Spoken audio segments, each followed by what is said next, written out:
প্রায় 11,99 লক্ষ 12 কোটি টাকা দিয়ে প্রায় 3 কিলোমিটার 2.91 কিলোমিটার 3 কিলোমিটার এই রাস্তা দিয়ে আমরা নতুন করে সুন্দর করে এটা করছি। এটা করতে গিয়ে কিছু উচ্ছেদ আমাদের করতে হবে, কারণ বিশেষ করে এখানে জেব্রা ক্রসিং থেকে শুরু করে এখানে বিভিন্ন সাইনবোর্ড আপনার অ্যাড্রেসিং সাইনবোর্ড কোন রাস্তা কোন দিকে যাবে, এদিকে ডান দিকে না বাম দিকে, যাতে একটা নতুন পথচারী সে বুঝতে পারে, এই ধরনের আমরা কিছু করবো। আর মেইনলি আমরা এখানে যাতে অ্যাক্সিডেন্ট ইঞ্জুরিগুলো না হয়, গতিসীমা নির্ধারণ থেকে শুরু করে সম্মেলাই স্পিড ব্রেকার থেকে শুরু করে সব কিছু কিন্তু এখানে পাই। আমি এই জায়গায় এসে বলবো যেটা হচ্ছে রাস্তা আমাদের ঠিকাদাররা করবে, কিন্তু দেখার দায়িত্ব তারা 1 নম্বরই দিচ্ছে, তারা পারফেক্টলি যেটা আমরা যে দিই ধরেন যে মিক্স আপ করি, সেটা মিক্স আপটা ঠিকমতো হচ্ছে কিন্তু যাতে এখানে কাজের মানটা দেখার দায়িত্ব তাদের, কারণ এই রাস্তা দিয়ে আলটিমেটলি এই এলাকার লোকজন বেশি হাঁটে।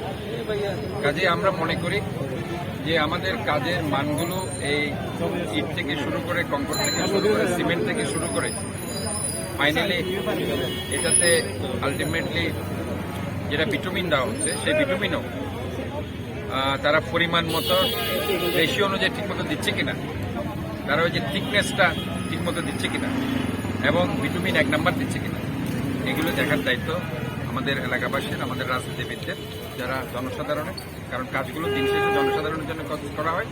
আমি স্ট্রংলি বলেছি, যদি কোনো ধরনের 2 নাম্বারই কেউ করে থাকে তাদের বিরুদ্ধে সরাসরি ব্যবস্থা নেওয়া, তারা আমাদেরকে হাতে নাতে ধরিয়ে দেবে, তাদেরকে দৃষ্টান্তমূলক শাস্তি দেওয়া হবে। আমি কোনো ধরনের কোনো দুর্নীতি এখানে প্রশ্রয় দিব না, দিই নেই। ইনশাল্লাহ আমরা এই ব্যাপারে জিরো টলারেন্স। আমরা চাই যে কাজের মান অত্যন্ত ভালো হতে হবে, কারণ এটা অত্যন্ত ইম্পর্টেন্ট রাস্তা। এই রাস্তা দিয়ে আপনার ঢাকা চট্টগ্রাম যে ট্রাঙ্গরোড সেটা যুক্ত রয়েছে, আকর্ষা পর্যন্ত যেতে যাবে, এবং এটা দক্ষিণ চট্টগ্রামের একটা সংযোগস্থল, এবং এটা ইম্পর্টেন্ট ওয়ার্ডগুলো এখানে রয়েছে, আমবাগান থেকে শুরু করে, কুর্শি থেকে শুরু করে, আকর্ষা থেকে শুরু করে, উত্তর চট্টগ্রাম এবং চট্টগ্রাম সিটি কর্পোরেশন থেকে শুরু করে আপনার ইম্পর্টেন্ট স্থাপনাগুলো রয়েছে এখানে। ব্রিটিশ বিরোধী আন্দোলনের যে আপনার ওই যে প্রীতিলতাদের যে স্মৃতি ভূমি আছে সেগুলো এখানে রয়েছে, এবং এখানে রেলওয়ের বিভিন্ন স্থাপনা রয়েছে।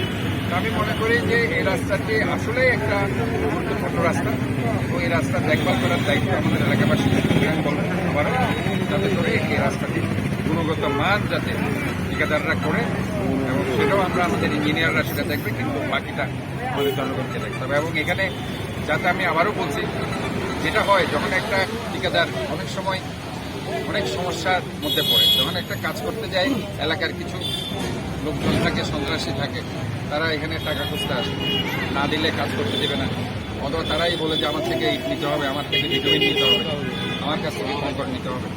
এই ধরনের যদি কোনো কিছু পাওয়া যায়, তাদের বিরুদ্ধে কঠোর ব্যবস্থা আমরাও নিব, এবং আমাদের যারা রাজনীতিবিদ এলাকাবাসী আছে তাদেরকে হাতে নাতে তাদেরকে ধরে পুলিশের হাতে তুলে দিতে হবে, আইনের হাতে তুলে দিতে হবে। তাহলে পরে এই রাস্তার গুণগত মান ঠিক থাকবে।